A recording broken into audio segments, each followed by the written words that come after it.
Cinema বানানোর সময় সবথেকে কঠিন যে কাজটা হয় সেটা হচ্ছে মাস আর ক্লাসের ম্যারি করানো। এবার তার সাথে যখন বাজেট আসে এবং সেটাকে যখন সঠিকভাবে হ্যান্ডেল করা যায় না, তখন ভেট্টাইয়ান আসে। Hey guys, WhatsApp. আজকের ভিডিওতে আমরা কথা বলবো ভেট্টাইয়ান সিনেমাটাকে নিয়ে, যেটাতে অভিনয় করেছেন সুপারস্টার রজনীকান্ত, মেগাস্টার অমিতাভ বচ্চন, এছাড়াও আছেন ফাহাদ ফাজিল, এছাড়াও আছে মঞ্জু ওয়ারিয়ার, এছাড়াও আছে ঋতিকা সিং এবং এবং এবং এছাড়াও খল চরিত্রে আছেন রানা ডাগ্গুবাতি। তো এতক্ষণে একটা লম্বা স্টারকাস্ট, এবং এই সিনেমাটা ডিরেক্ট করেছেন টিজে গান্নাভেল, যিনি এর আগে সূর্যাকে নিয়ে জয় ভীমের মতো সিনেমা বানিয়েছিলেন। কিন্তু এই সিনেমাটা কি ওই লেভেলের হলো, সেটা নিয়েই আমরা ভিডিওতে আগে কথা বলবো। তো প্রথমে এই সিনেমার পজিটিভ দিক নিয়ে আমরা কথা বলে নিই, কারণ কি পজিটিভ দিক কিন্তু খুব বেশিভাবে আছে। প্রথম কথা, আমাদের বর্তমানকালে আমাদের বাংলায় যেরকম একটা বড় ঘটনা ইনসিডেন্ট ঘটলো, সেটা যেহেতু খুবই সেন্সিটিভ, তো আমি অত পরিষ্কারভাবে বলছি না, আপনারা বুঝতে পেরে যাবেন। তো সেই যে ঘটনাটার সাথে কিন্তু এই যে সিনেমার গল্পটা অনেকখানি কিন্তু রিজোনেট করে যায়, সেটা কিন্তু একটা চিন্তার মতো বিষয় যে কী করে এতক্ষণ রিজোনেট করলো। প্রায় 50-60% ওইটার সাথে মিল হয়ে যাচ্ছে। তো সেই যে জিনিসটা দেখে আমার মনে হয় বাঙালি যারা, তাদের কিন্তু দেখে তারা কিন্তু বেশ ফিল করবে ব্যাপারটাকে। এবং এটা তো সেই সেরকম হাই দেওয়ার মতো কোনো ব্যাপার না, কিন্তু তাদের মনটা কোথাও না কোথাও কেঁদে উঠবে, এটুকু আমি কিন্তু পার্সোনালি বিলিভ করি। এবার অন্যদিকে আমি যদি বলি, এই সিনেমার অন্য যে সমস্ত দিক, যে এখানে রজনীকান্তকে যেভাবে প্রেজেন্ট করা হয়েছে সেটা কিন্তু বেশ ভালো, এবং তার যে স্ত্রী, তার পার্টিকুলারলি তার যে ক্যারেক্টারটা, সেটা কিন্তু আমার মনে হয় বেশ কিন্তু নুয়ান্সেস দিয়ে কিন্তু লেখা হয়েছে। তার যে থিঙ্কিং, যে এই যে তার স্বামী আতিয়ান, সে একজন এনকাউন্টার স্পেশালিস্ট, সে তারা বাচ্চা নেয়নি এই কারণেই যে তার যে পাপ, এনকাউন্টার করা একজনকে মেরে দেওয়া, তো পাপের এফেক্ট কিন্তু তার ওই বাচ্চার ওপর পড়তে পারে, সেই জন্য তারা বাচ্চা নেয়নি। তো এইভাবে একটা ক্যারেক্টারকে লেখা, এটা কিন্তু চট করে এই টাইপের সিনেমায় কিন্তু দেখা যায় না। এবং অন্যদিকে আমি যদি বলি আতিয়ানের কথা, তো পার্সোনালি আমি ফিল করেছি যে আতিয়ান ক্যারেক্টারটা আমাদের টাইগার মুথুবেল পান্ডিয়ানের থেকে বেশ কিছু দিক দিয়ে কিন্তু আলাদা। পান্ডিয়ানের যে ক্যারেক্টার, টাইগারের যে ক্যারেক্টারটা, সেখানে আমরা একটুখানি ইমোশনাল কোশেন্টও দেখতে পেয়েছিলাম, কিন্তু এক্ষেত্রে সেটা কিন্তু ছিল না আতিয়ানের ক্ষেত্রে।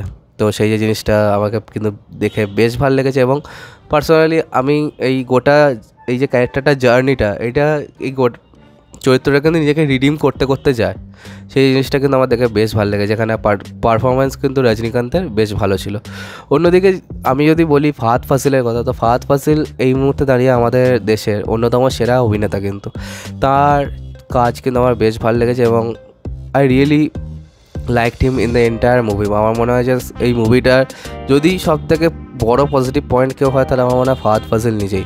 তো সেই জিনিসটা আমার কিন্তু বেশ ভালো লেগেছে। এবং অন্যদিকে আমি যদি বলি ঋতিকা সিংয়ের কথা, ঋতিকা সিং কিন্তু এখানে খুব বেশ একটা ভালো কাজ করেছে। এটা আমি এর আগে তার কোনো কাজ দেখিনি, তবে এখানে কিন্তু তাকে যেরকম অ্যাপিয়ারেন্স দেওয়া হয়েছিল, তাকে দেখে কিন্তু খুব বিলিভেবল মনে হচ্ছিলো। এবং অন্যদিকে আমি যদি বলি অমিতাভ বচ্চনের কথা, অমিতাভ বচ্চনের খুব বেশি সিনস এখানে নেই, কিন্তু যে সমস্ত জায়গাগুলোয় রজনীকান্ত এবং অমিতাভ বচ্চন একসাথে অভিনয় করছিলেন, সেখানে কিন্তু দুজনকে পুরো টেক্কা দিচ্ছিলেন।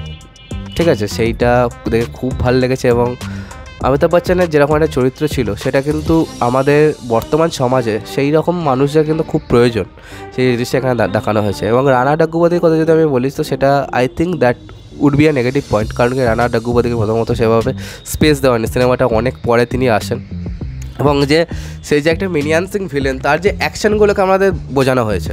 এভাবে এখান থেকে আমি চলে আসি নেগেটিভ পয়েন্টে। রানা ডাগ্গুবাতির যে অ্যাকশানসগুলো, সেইগুলো যে কতখানি ভয়ঙ্কর, সেগুলো আমাদেরকে দেখানো হয়েছে। কিন্তু এই যে লোকটা, তাকে দেখে যেন ভয় লাগছে না, তাকে দেখে খুব ইজিলি মনে হচ্ছে যেন আমাদের হিরো যেন তাকে হারিয়ে দেবে। আমরা জানি লাস্টে দুষ্টের দমন এবং শিষ্টের পালন হবে, কিন্তু তার যে চরিত্রটাকে দেখে আমাদের কিন্তু একবারের জন্য সেভাবে ভয়টা লাগছে না। এবং স্ক্রিন প্লের মধ্যে যেরকম কাজ করা যায়, কিছু কিছু দিক কিন্তু খুবই ভালো।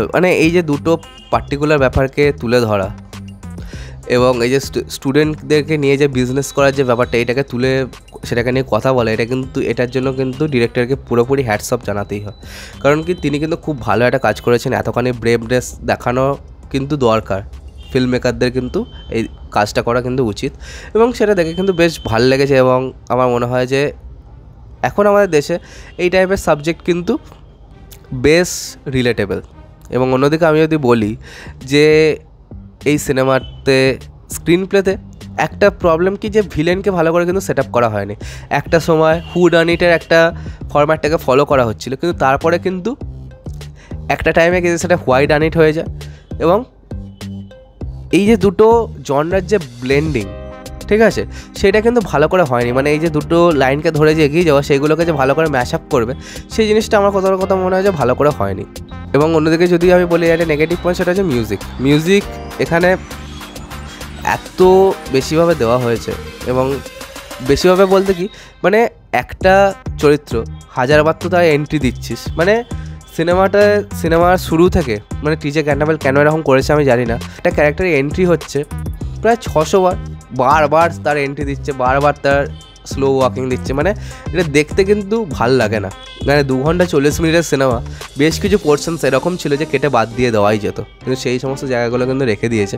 এবং সেটা দিয়ে কিন্তু একটা টাইমের পর ব্যাপারটা কিন্তু খুব রিপিটেটিভ হয়ে যাচ্ছে। এই সিনেমাতে পার্টিকুলার কোনো ক্যারেক্টারে, মানে এই যে আতিয়ান ক্যারেক্টারটা, একটা বিজিএম থাকা দরকার। তো যেরকম জেলার সিনেমায় ছিল, সেখানে তো কোনো গান বাজেনি, কিন্তু এখানে বারবার ওই অনিরুদ্ধের গলায় ওই গান শুনতে ভাল লাগে না ভাই। সত্যি কথা বলছি, অনিরুদ্ধের গলায় গান শুনতে একদম ভাল লাগে না। সেই এক জিনিস, ফেয়ার সঙের যে বিটটা ছিল সেটাকেই এপিট ওপিট করে এই গানটাকে বানিয়েছে, খুবই লেজি একটা কাজ। আর সেটাকে যদি গোটা সিনেমার মধ্যে 13-14 বার চলে, জঘন্য লাগে, ভাল লাগে না কোনো দিক দিয়ে। এখানে মিউজিক খুব একটা ডিগ্রেডিং পয়েন্ট এই সিনেমার জন্য। রজনীকান্ত বলেছিলেন যে জেলার সিনেমাটা যখন তিনি দেখেছিলেন, সেটাকে একটা অ্যাভারেজ সিনেমা মনে হয়েছিল, কিন্তু তারপর অনিরুদ্ধের বিজিএম নাকি জেলার সিনেমাটাকে এক্সেল করে দিয়েছে। এবার রজনীকান্ত কী করেন, এটা পুরোপুরি অনিরুদ্ধের এত কাজ পাওয়ারই কথা নয় যদি রজনীকান্ত না থাকতো।